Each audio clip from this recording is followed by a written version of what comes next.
ಕಲಬುರಗಿಯಲ್ಲಿ ಇಬ್ಬರು ಶಂಕಿತ ಉಗ್ರರನ್ನು ಪೊಲೀಸರು ವಶಕ್ಕೆ ಪಡೆದಿದ್ದಾರೆ. ಪಾಕಿಸ್ತಾನದ ಜೊತೆ ನಿರಂತರ ಸಂಪರ್ಕದಲ್ಲಿದ್ದ ಇಬ್ಬರನ್ನ ಉತ್ತರ ಪ್ರದೇಶದ ಎಸ್ಐಟಿ ಅಧಿಕಾರಿಗಳು ಬಂಧಿಸಿದ್ದಾರೆ. ಕೇಂದ್ರ ಗುಪ್ತಚರ ಇಲಾಖೆ ಮಾಹಿತಿ ಮೇರೆಗೆ ವಶಕ್ಕೆ ಪಡೆದು ಅಜ್ಞಾತ ಸ್ಥಳದಲ್ಲಿ ವಿಚಾರಣೆ ಮಾಡಲಾಗ್ತಾ ಇದೆ. ಉತ್ತರ ಪ್ರದೇಶದ ಮೊಹಮ್ಮದ್ ಸಮೀರ್ ಹಾಗೂ ಸಲ್ಮಾನ್ ಬಂಧಿತರು. ವಾಟ್ಸ್ಆಪ್ ಕಾಲ್, ಫೇಸ್ಬುಕ್ ಮೂಲಕ ಪಾಕಿಸ್ತಾನದ ಜೊತೆ ನಂಟು ಇದ್ದು ಸಮೀರ್ ರೂಮ್ನಲ್ಲಿ ಕೆಲ ಮ್ಯಾಪ್ಗಳು ಪತ್ತೆಯಾಗಿವೆ. ಸಲ್ಮಾನ್ ವಿಚಾರಣೆ ಮಾಡಿ ಪೊಲೀಸರು ಬಿಟ್ಟು ಕಳುಹಿಸಿದ್ದಾರೆ. ಬೀದರ್ನಲ್ಲಿ ನಡೆದ ಎಟಿಎಂ ದರೋಡೆ ಪ್ರಕರಣ ಇಡೀ ರಾಜ್ಯವನ್ನೇ ತಲ್ಲಣಗೊಳಿಸಿತ್ತು. ಎಟಿಎಂ ಸಿಬ್ಬಂದಿ ಹತ್ಯೆ ಮತ್ತು ದರೋಡೆ ಪ್ರಕರಣ ಸಂಬಂಧ ಇಬ್ಬರು ದರೋಡೆಕೋರರು ಸಿಕ್ಕಿಬಿದ್ದಿದ್ದೇ ರೋಚಕವಾಗಿದೆ. ಬಿಹಾರದ ವೈಶಾಲಿ ಜಿಲ್ಲೆಯ ದಾಮೋದರ್ ಗ್ರಾಮದಲ್ಲಿ ಆರೋಪಿಗಳು ಬೈಕ್ನಲ್ಲಿ ಹೋಗ್ತಾ ಇದ್ರು. ಈ ವೇಳೆ ಎಎಸ್ಐ ಅಮಿತ್ ಸೇರಿದಂತೆ ಅಧಿಕಾರಿಗಳು 2 ವಾಹನಗಳಲ್ಲಿ ಬೆನ್ನತ್ತಿದ್ರು. ದರೋಡೆಕೋರರ ಬೈಕ್ಗೆ ಕಾರು ಡಿಕ್ಕಿ ಹೊಡೆಸಿದ್ರು. ಬೈಕ್ನಿಂದ ಕೆಳಗೆ ಬೀಳುತ್ತಿದ್ದಂತೆ ಪೊಲೀಸರು ಲಾಕ್ ಮಾಡಿದ್ರು. ಬಂಧನ ವೇಳೆ ಬೀದರ್ ಪೊಲೀಸರ ಮೇಲೆ ಗ್ರಾಮಸ್ಥರು ದಾಳಿ ಮಾಡಿದ್ರು. ದಾಳಿಯಿಂದ ಎಎಸ್ಐ ಅಮಿತ್ ಕೈಗೆ ಗಾಯವಾಗಿದೆ. ಮೇನ್ ಆರೋಪಿಗಳು ಆ ದಿನ ಬೈಕ್ ಮೇಲೆ ಬಂದ ಇಬ್ಬರು ಆರೋಪಿಗಳನ್ನು ನಿನ್ನೆ ನಾವು ದಸ್ತಗಿರಿ ಮಾಡಿದ್ದೇವೆ. ಸುಮಾರು ಒಂದು 20 ದಿನದಿಂದ ಅವರ ಮೂವ್ಮೆಂಟ್ಗಳ ಮೇಲೆ ನಾವು ನಿಗಾ ವಹಿಸಿದ್ದೇವೆ. ಅದರ ಪ್ರಕಾರ ನಿನ್ನೆ ಇಂಥ ಕಡೆ ಬರ್ಬೋದಂತ ನಾವು ಅಂದಾಜು ಮಾಡಿ ಅಲ್ಲಿ ಟ್ರ್ಯಾಪ್ ಮಾಡಿ ಕೂತಿದ್ವಿ ನಾವು. ಸೊ ನಿನ್ನೆ ಸಿಕ್ಕಿದ್ದಾರೆ, ಅವರು ಇಬ್ಬರು ಸಿಕ್ಕಿದ್ದಾರೆ. ಇನ್ನೊಂದು ಟೀಮು ಬೈ ರೋಡ್ ಬರ್ತಾ ಇದೆ. ನಿನ್ನೆ ಬೈಕ್ ಡೀಟೇಲ್ಸ್ ಗೊತ್ತಾಗಿದೆ ನಮಗೆ. ಸೊ ಅವರೇ ಅಂತ ಖಚಿತಪಡಿಸ್ಕೊಂಡು ನಾವು we are happy to be part of Karnataka police team. ನಿಜವಾಗ್ಲೂ ನೀವು ಹೇಳಿದಂಗೆ ನಾವು ಹೆಮ್ಮೆ ಪಡ್ತಾ ಇದ್ದೇವೆ. They are wanted in Telangana, Bihar as well as UP. ಎಲ್ಲರೂ ಒಟ್ಟಿಗೆ ಅವರು ಪ್ರಯತ್ನ ಮಾಡ್ತಿದ್ರು, ನಾವು ಪ್ರಯತ್ನ ಮಾಡ್ತಿದ್ದೇವೆ. ಬಟ್ ಅವ್ರಿಗಿಂತ ಹೆಚ್ಚಿಗೆ ನಾವು ಪ್ರಯತ್ನ ಮಾಡಿದ್ರು ಯಶಸ್ವಾಗಿದ್ದೇವೆ. ಸುಮಾರು ಬೀದರ್ನ SBI ATM ದರೋಡೆಕೋರರನ್ನು ಕೊನೆಗೂ ಪೊಲೀಸರು ಬಂಧಿಸಿದ್ದಾರೆ. 1 ವರ್ಷ 7 ತಿಂಗಳ ಬಳಿಕ ದರೋಡೆಕೋರರನ್ನ ಬಂಧಿಸಲಾಗಿದೆ. ವೈಶಾಲಿ ಜಿಲ್ಲೆಯ ದಾಮೋದರ್ ಎಂಬ ಗ್ರಾಮದಲ್ಲಿ ಅಮನ್ ಕುಮಾರ್ ಸಿಂಗ್, ಅಲೋಕ್ ಕುಮಾರ್ ಎಂಬ ಹಂತಕರನ್ನ ಬಂಧಿಸಲಾಗಿದೆ. ಬೀದರ್ SP ಪ್ರದೀಪ್ ಗುಂಟಿ ನೇತೃತ್ವದ ತಂಡ ನಿನ್ನೆ ಮಧ್ಯಾಹ್ನ ಇಬ್ಬರನ್ನ ಬಂಧಿಸಿ ಬೀದರ್ಗೆ ಕರೆತರಲಾಗ್ತಾ ಇದೆ. ಇವತ್ತು ಸಂಜೆ ಅಥವಾ ನಾಳೆ ಬೆಳಗ್ಗೆ ಬೀದರ್ ಜಿಲ್ಲೆಗೆ ಬರಲಿದ್ದಾರೆ. ಇನ್ನು ಮೃತಪಟ್ಟ ಗಿರಿ ವೆಂಕಟೇಶ್ ಕುಟುಂಬಸ್ಥರು ಹರ್ಷಗೊಂಡಿದ್ದಾರೆ. ಮೃತ ಗಿರಿ ವೆಂಕಟೇಶ್ ಭಾವಚಿತ್ರಕ್ಕೆ ಪೂಜೆ ಸಲ್ಲಿಸಿದ್ರು. ದರೋಡೆಕೋರರನ್ನು ಬಂಧಿಸಿರೋದು ತುಂಬಾ ಸಂತಸವನ್ನುಂಟು ಮಾಡಿದೆ ಅಂತ ಹೇಳಿದರು.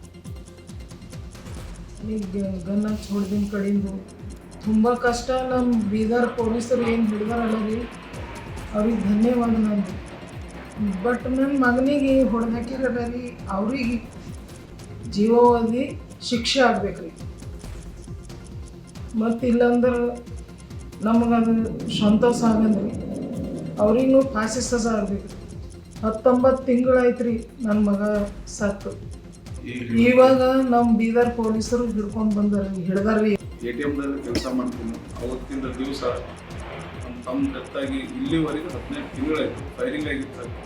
ಯಾಕಾಯ್ತು ಇವರು ATM ಡ್ಯೂಟಿ ಮಾಡ್ಕೊಂಡು ಹೋಗಿ ನಮ್ಮ ತಮ್ಮಗ ಅವತ್ತಿನ ದಿವಸ ಆ ದುಡ್ಡುಗೋಸ್ಕರ ತಗೊಂಡು ಹೋಗೋ ಸಲುವಾಗಿ ಲೂಟಿ ಮಾಡೋ ಸಂದರ್ಭದಲ್ಲಿ ನಮ್ಮ ತಮ್ಮನ ಜೀವ ಹೋಗ್ಯದ. ಪೊಲೀಸರು ಅಲ್ಲಿ ನಮ್ಮ ತಮ್ಮ ಎಲ್ಲಿ ಡೆತ್ ಆಗ್ಯಾನ ಆ ಜಾಗದಾಗ ಹೋಗಿ ನಿನ್ನೆಲ್ಲ ಹಿಡ್ಕೊಂಡು ತರ್ಲತ್ತಾರ ಅಂತ ಹೇಳಿ, ಅದೇ ಹಿಡ್ದಾರ ಅಂತ ಹೇಳಿ ಆ ಖುಷಿದ ಸಂದರ್ಭದ ಪಾಟಿಗೆ ಹಚ್ಚಿನ ಗುರ್ತೈತೆ ಸರ್. ನನಗೂ ತುಂಬ ಖುಷಿ ಆಗ್ಯದ. ATMದಲ್ಲಿ ರೇಣುಕಾಸ್ವಾಮಿ ಕೊಲೆ ಪ್ರಕರಣದಲ್ಲಿ ಪಾರ್ಟಿ ಸವಾಲು ವೇಳೆ ದರ್ಶನ್ ಕೋರ್ಟ್ಗೆ ಖುದ್ದು ಹಾಜರಾತಿಗೆ ಅವರ ವಕೀಲರು ಮನವಿ ಮಾಡಿದ್ರು. ಇದರ ವಾದ ಪ್ರತಿವಾದ ಆಲಿಸಿರೋ ಕೋರ್ಟ್ ಆದೇಶವನ್ನು ಸೋಮವಾರಕ್ಕೆ ನಿಗದಿಪಡಿಸಿದೆ. ಇನ್ನು ವಿಚಾರಣೆ ಸಂದರ್ಭದಲ್ಲಿ ಜೈಲಿನಲ್ಲಿರುವ ದರ್ಶನ್ ಸೇರಿದಂತೆ ಇತರ ಆರೋಪಿಗಳು ವಿಡಿಯೋ ಕಾನ್ಫರೆನ್ಸ್ ಮೂಲಕ ಹಾಜರಾದರು. ಆರೋಪಿ ಪವಿತ್ರ ಗೌಡ ಬಗ್ಗೆ ಜಡ್ಜ್ ಸುಜಾತಾ M ಸಾಂಬ್ರಾಣಿ ಗರಂ ಆದರು. ವಿಚಾರಣೆಗೆ ಲೇಟಾಗಿ ಹಾಜರಾಗಿದ್ಯಾಕೆ, ಹೆಡ್ಫೋನ್ ಯಾಕೆ ಬಳಸ್ತಿದ್ದಾರೆ, ಹೆಡ್ಫೋನ್ ಬಳಸಲು ಯಾರು ಪರ್ಮಿಷನ್ ಕೊಟ್ಟರು ಅಂತ ಅಧಿಕಾರಿಗಳಿಗೆ ಜಡ್ಜ್ ಕ್ಲಾಸ್ ತೆಗೆದುಕೊಂಡ್ರು. ಇಲ್ಲ ಮೇಡಮ್, ನಾನು ಬಳಸಿಲ್ಲ ಎಂದರಂತೆ ಪವಿತ್ರ ಗೌಡ. ನಾನು ನೋಡಿದ್ದೇನೆ, ಜೈಲಧಿಕಾರಿಗಳಿಗೆ ಕ್ಲಾರಿಫಿಕೇಶನ್ ಕೇಳಿದ್ದಾರೆ ಅಂತ ಎನ್ನಲಾಗಿದೆ. ಇನ್ನು ರೇಣುಕಾಸ್ವಾಮಿ ಕೊಲೆ ಕೇಸ್ನಲ್ಲಿ ನಟ ದರ್ಶನ್ 2ನೇ ಬಾರಿ ಜೈಲು ಸೇರಿ ನಾಳೆಗೆ 1 ವರ್ಷವಾಗಲಿದೆ. ಕಳೆದ ವರ್ಷ ಆಗಸ್ಟ್ 13, 2025ರಲ್ಲಿ ಸುಪ್ರೀಂ ಕೋರ್ಟ್ ಮಧ್ಯಂತರ ಜಾಮೀನು ರದ್ದು ಮಾಡಿತ್ತು. ಪರಪ್ಪನ ಅಗ್ರಹಾರದ ರಾಜಾತಿಥ್ಯದ ಕಾರಣ ಜಾಮೀನು ರದ್ದು ಮಾಡಿ ದರ್ಶನ್ರನ್ನ ಬಂಧನ ಮಾಡಲಾಗಿತ್ತು. ನಟ ದರ್ಶನ್ ಪತ್ನಿ ವಿಜಯಲಕ್ಷ್ಮಿ ದರ್ಶನ್ ಸೋಷಿಯಲ್ ಮೀಡಿಯಾದಲ್ಲಿ ಹೊಸ ಪೋಸ್ಟ್ ಹಾಕಿದ್ದಾರೆ. ತಮ್ಮ ಇನ್ಸ್ಟಾಗ್ರಾಮ್ ಸ್ಟೋರಿಯಲ್ಲಿ ಕಾಮಾಖ್ಯ ದೇವಿಯ ಚಿತ್ರಗಳನ್ನು ಹಂಚಿಕೊಂಡಿದ್ದಾರೆ. ಅದರೊಂದಿಗೆ ದೇವರಿಗೆ ಗೊತ್ತು ಅಷ್ಟೇ ಸಾಕು ಎಂಬ ಸಾಲನ್ನು ಬರೆದುಕೊಂಡಿದ್ದಾರೆ.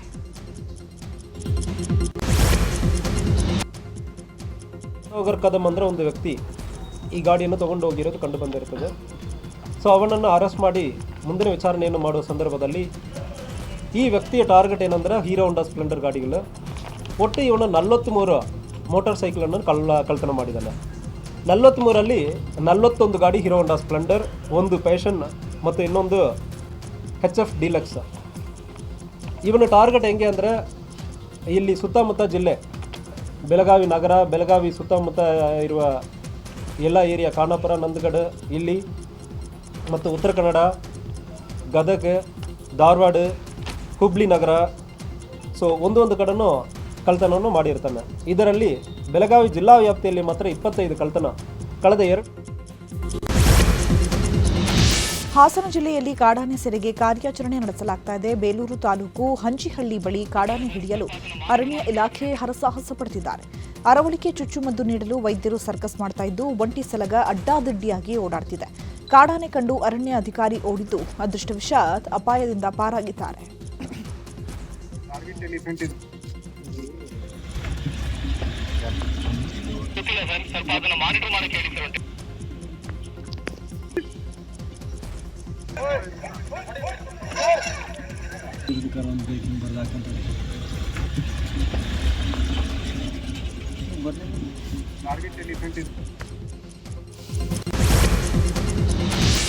ಬೆಂಗಳೂರಿನ ವಾಹನ ಸವಾರರಿಗೆ ಜಿಬಿಎ ಬಿಗ್ ಶಾಕ್ ಕೊಟ್ಟಿದೆ.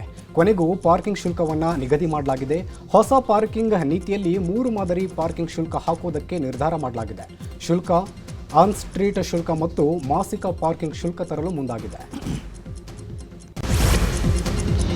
ಬೆಂಗಳೂರಿನ ಐಟಿ ಕಂಪನಿಗಳಿಗೆ ವರ್ಕ್ ಫ್ರಂ ಹೋಮ್ ಜಾರಿಗೊಳಿಸಲು ಚಿಂತನೆ ಮಾಡಲಾಗಿದೆ. ಔಟರ್ ರಿಂಗ್ ರೋಡ್ ಕಂಪನಿಗಳ 50% ಉದ್ಯೋಗಿಗಳಿಗೆ ವರ್ಕ್ ಫ್ರಂ ಹೋಮ್ ನೀಡಲು ಜಿಎ ಚಿಂತನೆ ನಡೆಸಿದೆ. ಅಕ್ಟೋಬರ್ನಲ್ಲಿ ORR ರಸ್ತೆಗೆ ವೈಟ್ ಟಾಪಿಂಗ್ ಕಾಮಗಾರಿ ಹಿನ್ನೆಲೆ ವರ್ಕ್ ಫ್ರಂ ಹೋಮ್ ನೀಡೋದಕ್ಕೆ ಜಿಬಿಎ ಈಗ ಚಿಂತನೆ ನಡೆಸ್ತಾ ಇದೆ. ಈ ಸಂಬಂಧ ORR ಕಂಪನಿಗಳ ಜೊತೆ ಸಚಿವ ಕೃಷ್ಣ ಭೈರೇಗೌಡ ಹಾಗೂ ಜಿಬಿಎ ಅಧಿಕಾರಿಗಳು ಸಭೆ ನಡೆಸಿದ್ದಾರೆ. ಆಗಸ್ಟ್ 15ರಂದು ಸ್ವಾತಂತ್ರ್ಯ ದಿನಾಚರಣೆ ಅಂಗವಾಗಿ ಫ್ರೀಡಂ ಹಬ್ಬ ಹಿನ್ನೆಲೆ ವಿಧಾನಸೌಧ ಮೆಟ್ರೋ ನಿಲ್ದಾಣ ಒಂದು ದಿನ ಬಂದ್ ಇರಲಿದೆ. ಬೆಳಗ್ಗೆ 10ರಿಂದ ರಾತ್ರಿ 9:30ರವರೆಗೆ ತಾತ್ಕಾಲಿಕವಾಗಿ ಮೆಟ್ರೋ ಸಂಚಾರ ಬಂದ್ ಆಗಲಿದೆ. ಇನ್ಸ್ಟಾಗ್ರಾಂನಲ್ಲಿ ಪರಿಚಯವಾಗಿ ಪ್ರೀತಿಸಿ ಮದುವೆಯಾದ ಜೋಡಿ ಒಂದೇ ವಾರದಲ್ಲಿ ದೂರವಾಗಿದ್ದಾರೆ. ತಾಳಿ, ಕಾಲ್ಚೈನು ಬಿಚ್ಚಿಕೊಟ್ಟು ಹುಡುಗ ಬೇಡ ಅಂತ ಮದುಮಗಳು ಬಿಟ್ಟು ಹೋಗಿದ್ದಾಳೆ. ಬೆಂಗಳೂರು ಗ್ರಾಮಾಂತರದ ಹೊಸಕೋಟೆ ತಾಲೂಕಿನ ಸೂಲಿಬೆಲೆ ಪೊಲೀಸ್ ಠಾಣೆಯಲ್ಲಿ ಈ ಒಂದು ಘಟನೆ ನಡೆದಿದೆ. ನನಗೆ ನನ್ನ ಹೆಂಡತಿ ಬೇಕೇ ಬೇಕು ಎಂದು ಮದುಮಗ ಧನರಾಜ್ ಪೊಲೀಸ್ ಠಾಣೆ ಮೆಟ್ಟಿಲೇರಿದ್ದಾನೆ. ಮನೆಯಲ್ಲಿ ಕ್ಯಾಸ್ಟಿಸಮ್ ಇಂದ ಒಬ್ಬದೇ ಇರೋ ಕಾರಣ ಇಬ್ರು ಇಷ್ಟಪಟ್ಟು ಸಾಮ್ರಾಟ್ ಹೋಟೆಲ್ ಅಲ್ಲಿ ನಾವು ಬುಕ್ ಮಾಡಿರ್ತೀವಿ ರೂಮು. ಹುಡುಗಿನ ನಾನು ಸೋಮವಾರ ಕರ್ಕೊಂಡು ಹೋಗಿರ್ತೀನಿ. 3 ದಿನ ಮದುವೆದೆಲ್ಲ ಸ್ವಲ್ಪ ಅರೇಂಜ್ಮೆಂಟ್ ಮಾಡಿಕೊಂಡು ಗುರುವಾರ ನಾನು ರಾಮನಗರದಲ್ಲಿ ಮದುವೆ ಆಗಿರ್ತೀನಿ. ಅವ್ರಿಗೆ ನಾನೇ ಬೇಕು ಅಂತ ಸ್ಟೇಟ್ಮೆಂಟ್ ಕೊಟ್ಟಿದ್ಲು ಫಸ್ಟು, ನನ್ನ ಜೊತೆ ಬರ್ತೀನಿ ಅಂತ.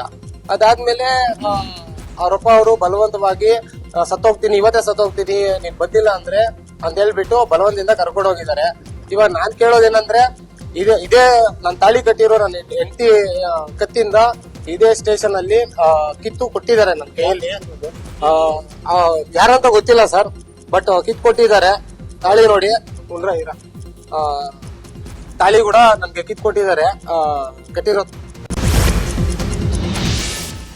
ನಗರೋತ್ಥಾನ ಕಾಮಗಾರಿ ಬಿಲ್ ಬಾಕಿ ಉಳಿಸಿಕೊಂಡ ಕಾರಣ ಗದಗ ಜಿಲ್ಲಾಧಿಕಾರಿಗಳ ಕಚೇರಿಯ ಕಂಪ್ಯೂಟರ್ ಹಾಗೂ ಪೀಠೋಪಕರಣ ಜಪ್ತಿ ಮಾಡಲು ಕೋರ್ಟ್ ಆದೇಶಿಸಿತ್ತು. 2012-2014ರಲ್ಲಿ ಗದಗ ಜಿಲ್ಲೆ ಶಿರಹಟ್ಟಿ, ಮುಂಡರಗಿ, ಮುಳಗುಂದ ಪಟ್ಟಣದಲ್ಲಿ ನಡೆದ ಕಾಮಗಾರಿ ಮಾಡಿದ ಗುತ್ತಿಗೆದಾರರಿಗೆ 18 ಕೋಟಿ ಬಾಕಿ ಬಿಲ್ ಕೊಟ್ಟಿರಲಿಲ್ಲ. ಹೀಗಾಗಿ ನಗರಸಭೆ ಪೀಠೋಪಕರಣ ಜಪ್ತಿಗೆ ಕೋರ್ಟ್ ಆದೇಶಿಸಿದ್ದು, ಅಧಿಕಾರಿಗಳು ಪೀಠೋಪಕರಣಗಳನ್ನು ಜಪ್ತಿ ಮಾಡುತ್ತಿದ್ದಾರೆ.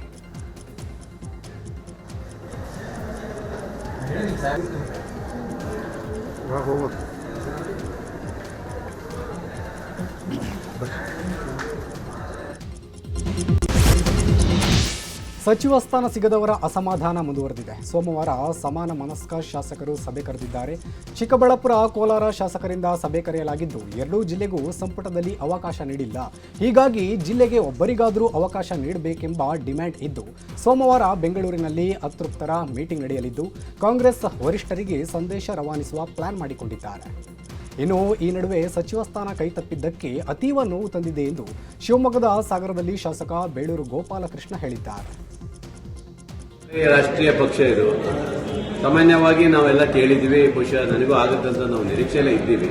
ಒಂದು ಕ್ಷೇತ್ರಕ್ಕಾಗಿ ಜಿಲ್ಲೆಗಾಗಿ ಹೋರಾಟ ಮಾಡಿದ್ವಿ ಬಿಟ್ರೆ ಅದು ಆಗಿಲ್ಲ ಅಂತ ಹೇಳಿ ನೋವಿಲ್ಲ ಅಂತಲ್ಲ, ಬಹಳ ನೋವಿದೆ, ಬೇಸರ ಇದೆ.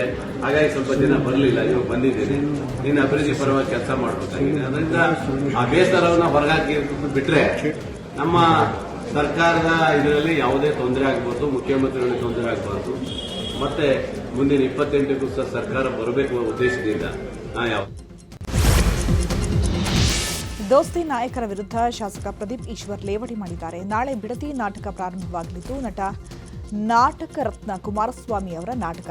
ಮುಖ್ಯ ಪಾತ್ರಧಾರಿ ಕುಮಾರಣ್ಣ, ಶಕುನಿ ಪಾತ್ರಧಾರಿ ಅಶೋಕಣ್ಣ, ದುಶ್ಯಾಸನ ಪಾತ್ರ ರವಿಕುಮಾರ್ ಇಲ್ಲವೇ ಛಲವಾದಿಯಣ್ಣ ನಿರ್ವಹಿಸಲಿದ್ದಾರೆ. ಬಿಡದಿ ನಾಟಕವನ್ನ ಅದ್ಭುತವಾಗಿ ಮಾಡಲಿದ್ದಾರೆ ಅಂತ ಕಿಡಿಕಾರಿದರು. ಸಾರ್ವಭೌಮ ನಾಟಕ ರತ್ನ HD ಕುಮಾರಸ್ವಾಮಿ ನಾಟಕ ಮಂಡಳಿಯಿಂದ ಬಿಡದಿಯ 35 ಎಕರೆಯಲ್ಲಿ ನಾಟಕ ಪ್ರದರ್ಶನ. ನಾಟಕದ ಮುಖ್ಯ ಪಾತ್ರಧಾರಿ HD ಕುಮಾರಸ್ವಾಮಿ, ನಾಟಕದಲ್ಲಿ ಶಕುನಿ ಪಾತ್ರಿ R ಅಶೋಕಣ್ಣ, ದುಶ್ಯಾಸನ ಹೆಣ್ಣಿನ ಬಗ್ಗೆ ಅಪಾರವಾದ ಗೌರವ ಇಟ್ಕೊಂಡಿರ್ತಕ್ಕಂಥ ದುಶ್ಯಾಸನ ಪಾತ್ರವನ್ನ MLC ರವಿಕುಮಾರ್ ಅಥವಾ ಚಲವಾದಿ ನಾರಾಯಣ ಸ್ವಾಮಿ ಅವರು ನಿರ್ವಹಿಸಲಿದ್ದಾರೆ. ಸಮಯ ನನ್ನ ವಾಚು 75 ಲಕ್ಷದ್ದು, ಕುಮಾರಣ್ಣಂದು ಸಿಂಪಲ್ ವಾಚು. ಮೋಸ್ಟ್ಲಿ ಸಿಂಪಲ್ ವಾಚಲ್ಲಿ ಕರೆಕ್ಟ್ ಟೈಮ್ ಕಾಣಿಸುತ್ತೆ. ಸೊ ಸಮಯ ಕುಮಾರಣ್ಣನೇ ನಿಗದಿ ಮಾಡ್ತಾರೆ. ನಟ ಸಾರ್ವಭೌಮ ಕಾವೇರಿ ವಿಚಾರವಾಗಿ ಕರ್ನಾಟಕ ಬಂದ್ಗೆ ಮಿಶ್ರ ಪ್ರತಿಕ್ರಿಯೆ ವ್ಯಕ್ತವಾಗ್ತಿದೆ. ಕನ್ನಡ ಪರ ಹೋರಾಟಗಾರ ವಾಟಾಳ ನಾಗರಾಜ್ ಟೌನ್ ಹಾಲ್ನಿಂದ ಫ್ರೀಡಂ ಪಾರ್ಕ್ವರೆಗೆ ಮೆರವಣಿಗೆಗೆ ಮುಂದಾಗಿದ್ದು, ಹೀಗಾಗಿ ವಾಟಾಳ ನಿವಾಸಕ್ಕೆ ಆಗಮಿಸಿದ ಪೊಲೀಸರು ಮನೆ ಬಳಿಯೇ ವಾಟಾಳರನ್ನ ವಶಕ್ಕೆ ಪಡೆದಿದ್ದಾರೆ. ಇನ್ನು ವಾಟಾಳ ನಾಗರಾಜರನ್ನ ಪೊಲೀಸರು ವಶಕ್ಕೆ ಪಡೆದಿದ್ದಕ್ಕೆ ಪುತ್ರಿ ಬೇಸರ ಹೊರಹಾಕಿದ್ರು. ನ್ಯೂಸ್18 ಜೊತೆ ಮಾತನಾಡಿದ ವಾಟಾಳ ಪುತ್ರಿ ಅನುಪಮ, ನಮ್ಮ ತಂದೆಯವರು ಶಾಂತಿಯುತವಾಗಿ ಹೋರಾಟ ಮಾಡಿಕೊಂಡು ಬಂದವರು, ಪೊಲೀಸರು ಅವರನ್ನ ಮಾತನಾಡಲು ಬಿಡದೆ ಅರೆಸ್ಟ್ ಮಾಡಿದ್ರು. ಈ ರೀತಿ ಮಾಡಿದ್ದು ಸರಿಯಲ್ಲ ಅಂತ ಹೇಳಿದರು. ಮಂಡ್ಯದ ಶ್ರೀರಂಗಪಟ್ಟಣದಲ್ಲಿ ಮಂಡ್ಯ ರಕ್ಷಣಾ ವೇದಿಕೆ ವತಿಯಿಂದ ವಿಭಿನ್ನ ಪ್ರತಿಭಟನೆ ನಡೆಸಲಾಯಿತು. CWRC ಮತ್ತು CWMA ಪ್ರಾಧಿಕಾರಿಗಳಿಗೆ ಕಾವೇರಿ ನದಿಯಲ್ಲಿ ಪಿಂಡ ಪ್ರದಾನ ಮಾಡಿ ಆಕ್ರೋಶವನ್ನು ವ್ಯಕ್ತಪಡಿಸಲಾಯಿತು. ಮೈಸೂರಿನಲ್ಲಿ ಕನ್ನಡ ಚಳವಳಿಗಾರರು ಪ್ರತಿಭಟನೆ ಮುಂದುವರೆಸಿದ್ದಾರೆ. ಕಾಡಾ ಕಚೇರಿ ಮುಂಭಾಗ ಹೋರಾಟಗಾರರು ಪೊರಕೆ ಹಿಡಿದು ಪ್ರತಿಭಟನೆ ನಡೆಸಿದರು. ತಮಿಳುನಾಡು ಸಿಎಂ ವಿಜಯ್ ಸ್ಟಾಲಿನ್ ಪಳನಿಸ್ವಾಮಿ ಭಾವಚಿತ್ರಕ್ಕೆ ಪೊರಕೆಯಲ್ಲಿ ಹೊಡೆದು ಆಕ್ರೋಶ ಹೊರಹಾಕಿದರು.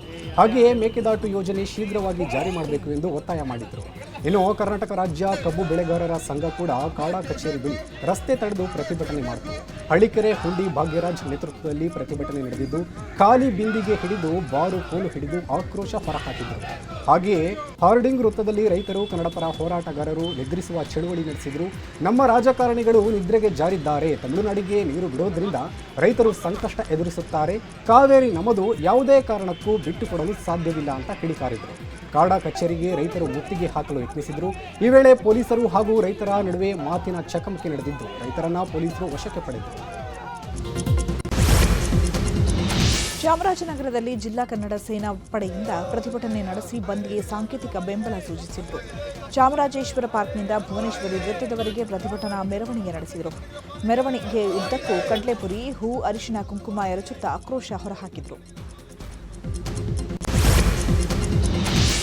ಚಿಕ್ಕಮಗಳೂರಿನಲ್ಲಿ ಕನ್ನಡ ಸೇನೆ ಹಾಗೂ ರೈತ ಸಂಘದಿಂದ ಪ್ರತಿಭಟನೆ ಮಾಡಲಾಯಿತು. ಹನುಮಂತಪ್ಪ ವೃತ್ತದಲ್ಲಿ ಉರುಳು ಸೇವೆ ಮಾಡಿ ಖಾಲಿ ಕೊಡ ಹಿಡಿದು ತಮಿಳುನಾಡಿಗೆ ನೀರು ಬಿಡಬಾರದೆಂದು ಆಗ್ರಹಿಸಿದರು.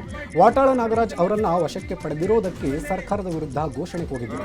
ಹುಬ್ಬಳ್ಳಿಯಲ್ಲಿ ಕರ್ನಾಟಕ ಬಂದ್ ಕರೆಗೆ ತೀವ್ರ ವಿರೋಧ ವ್ಯಕ್ತವಾಗಿದೆ. ಉತ್ತರ ಕರ್ನಾಟಕ ಆಟೋ ಚಾಲಕರ ಸಂಘದ ನೇತೃತ್ವದಲ್ಲಿ ಚೆನ್ನಮ್ಮ ವೃತ್ತದಲ್ಲಿ ವಿನೂತನ ಪ್ರತಿಭಟನೆ ನಡೆಸಲಾಯಿತು. ಬಂದಿಲ್ಲ ಎಂದು ಅಂಗಡಿ ಮಾಲೀಕರು, ಆಟೋ ಚಾಲಕರು, ಬಸ್ ಚಾಲಕರು ನಾಗರಿಕರಿಗೆ ಗುಲಾಬಿ ಕೊಟ್ಟು ಬಂದ್ ಮಾಡದಂತೆ ಮನವಿ ಮಾಡಿದರು. ಇನ್ನು ವಾಟಾಳ ನಾಗರಾಜ್ ವಿರುದ್ಧ ಘೋಷಣೆ ಕೂಗಿ ಆಕ್ರೋಶ ಹೊರಹಾಕಿದರು. ಉತ್ತರ ಕನ್ನಡ ಜಿಲ್ಲೆ ಸೇರ್ಪಡೆ ವಿರೋಧಿಸಿ ಕಾರವಾರದಲ್ಲಿ ವಕೀಲರು ಬೃಹತ್ ಪ್ರತಿಭಟನೆ ನಡೆಸಿದ್ದಾರೆ. ಯಾವುದೇ ಕಾರಣಕ್ಕೂ ಮಂಗಳೂರು ಹೈಕೋರ್ಟ್ ಪೀಠಕ್ಕೆ ಉತ್ತರ ಕನ್ನಡ ಸೇರ್ಪಡೆ ಬೇಡ ಅಂತ ವಕೀಲರು ಮತ್ತು ಜಿಲ್ಲೆಯ ಜನರು ಹಕ್ಕೊತ್ತಾಯ ಮಂಡಿಸಿದರು. ಕಲಬುರಗಿ ಮಹಾನಗರ ಪಾಲಿಕೆ ಕಮಿಷನರ್ ಪ್ರಬುದ್ಧ ಕಾಂಬಳೆ ವಿರುದ್ಧ ವಾಚ್ಯ ಶಬ್ದಗಳಿಂದ ನಿಂದನೆ ಆರೋಪ ಹಿನ್ನೆಲೆ ಸಿಬ್ಬಂದಿಯಿಂದ ದಿಢೀರ್ ಪ್ರತಿಭಟನೆ ನಡೆಸಿದರು. ಕಲಬುರಗಿ ಮಹಾನಗರ ಪಾಲಿಕೆ ವಲಯ 2ರ ಆಯುಕ್ತ ಪ್ರಬುದ್ಧ ಕಾಂಬಳೆ ವಿರುದ್ಧ ಪ್ರತಿಭಟನೆ ನಡೆಸಲಾಯಿತು.